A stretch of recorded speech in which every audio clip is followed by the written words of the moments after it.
Hello, you're watching James. My name's James. You're watching me, and I'm talking about watches. Now, this is a video that I've been thinking about for quite some time, and I'm quite excited to put it together for you. It is considering 3 different types of watches from 3 different companies with 3 different backgrounds, all around that sort of mid-range affordable price tag. And I'm talking around about the 350 Australian dollars. It's at that sort of price range where I do have to seriously consider which watch I'm going to buy or if I am going to spend that money. However, it's not an amount that I have to sit there and save for months and months on end to try and afford a sort of grail style watch. It's more that sort of average mid-range affordable watch. So today we have a Seiko, we have a San Martin, and we have a Phoebus watch. But what we're really comparing is a mainstream brand versus an Aliexpress brand versus a Microbrand. So let's put these 3 watches side by side. Let me talk you through the positives and negatives and what I think is the best value for your 350 Australian dollars. Let's flip the camera and let's check it out. So here we have my 3 watches that I'm going to be comparing, all around the 350 Australian dollars. Basically, the Seiko cost me pretty much exactly 350. The San Martin was a little bit cheaper, and the Phoebus here was a tiny bit more expensive, but give or take around about that 350 Australian dollars. So what do we get for 350 Australian dollars from these 3? Packaging is quite different between the 3. A fairly basic Seiko box as we would come to expect. San Martin comes in a very well-known Aliexpress style pelican case, and Phoebus has a little bit more of a different style case, which I'm quite impressed by at this sort of price, and it's nice that's a little bit different compared to the others. But let's talk about the number of things that I want to compare with these 3 watches.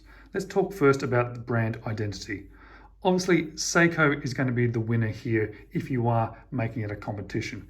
It's certainly a very well-known brand. It's more well-known than San Martin, certainly more well-known than Phoebus. If you're walking around the streets with a Seiko on your wrist, yes, you may not have people oohing and ahhing about the watch that is on your wrist. However, they'll all know what it is, know who Seiko is, have a little bit of an understanding that it is a big and a well-known company. If somebody does go, oh wow, that's a Seiko on your wrist, what is that particular model? You'll be able to talk a little bit about it, and then you'll be able to talk about the brand identity, how big a company Seiko is, how they do all the in-house stuff as well, that they have a long history of making watches. San Martin, brand identity, not so much. The everyday person on the street is going to have no idea what a San Martin watch is or who they are.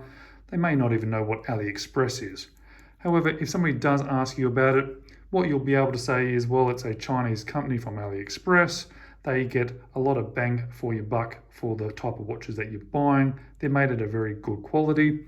You won't be able to talk too much about history, but you'll be able to talk about how much you're getting for such sort of a relatively affordable amounts of money. You can talk about sapphire crystals and lovely made bracelets, etc., etc. Phoebus is an interesting one. From a brand identity perspective, really most people aren't going to know who Phoebus are. If somebody points out to your wrist and go, that's an interesting watch, what is that?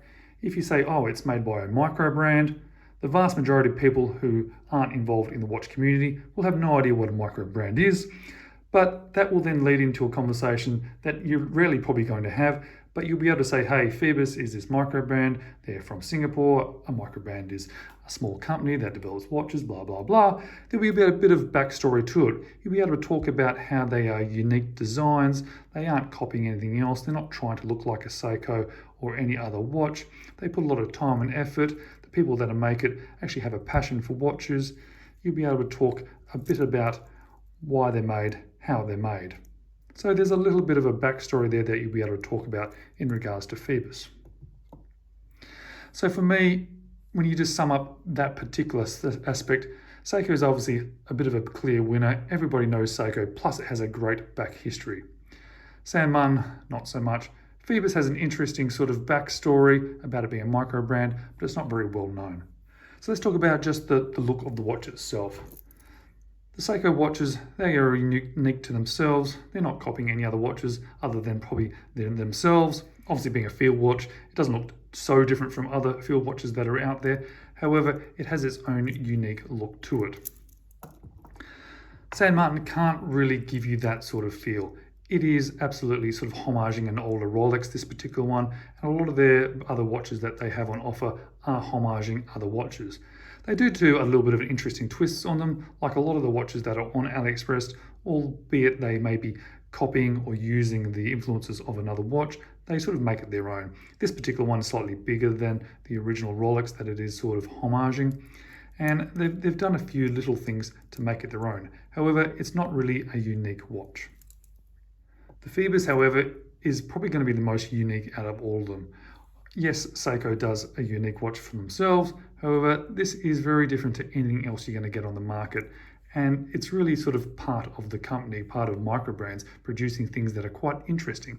The indices, the hands, the logo, everything about it is quite unique. You don't really tend to see a lot of this stuff on other watches.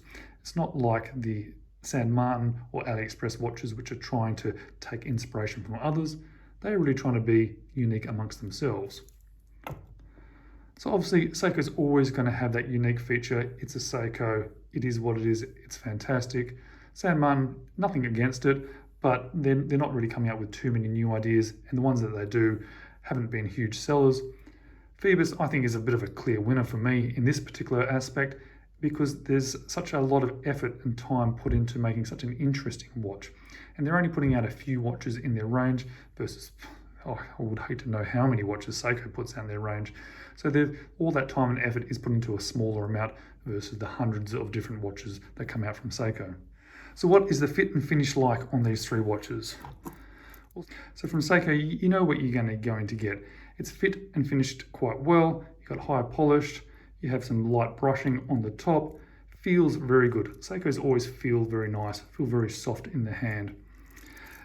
Yes, the bracelet on this one was not fantastic. We'll talk about that in a second. However, it still fits nicely to your wrist.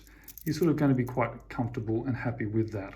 San Martin's finished very, very well for this sort of money. The brushing and the polishing is done extremely well. The fit of the lugs is very good. All the tolerances are fantastic, and the materials that are used are really good. You've got these solid, nice links. You get a nice milled clasp versus the Seiko, which has that folded bracelet, and we'll talk more about that shortly. The Phoebus is done very well as well, very nice put together. There is a tiny little bit of movement in the end link there on the bracelet. However, besides that, the finishing, the polishing, the brushing, all done very, very well.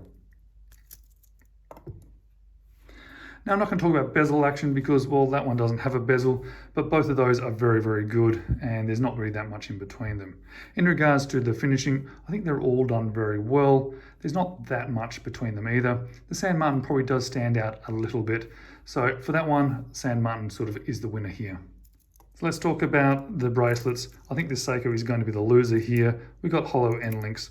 We have folded metal there, and we have this sort of clasp that we come to expect from Seiko, which is not my favorite.